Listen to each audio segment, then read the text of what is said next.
तमाम मुसलमान जानते और मानते हैं कि इस्लाम की बुनियाद इब्राहीम ने रखी और इसीलिए इस्लाम में तमाम फ़राइज़ दरअसल इब्राहीम की सुन्नत हैं। कुरान बताता है कि अहले किताब पर भी वही चीज़ें फ़र्ज़ हैं जो आखिरी उम्मत पर फ़र्ज़ हैं, क्योंकि वो भी इब्राहीम को फॉलो कर रहे हैं। क्या आप में से किसी के पास इस सवाल का जवाब है?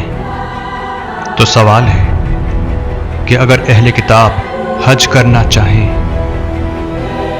तो कहाँ जाएं?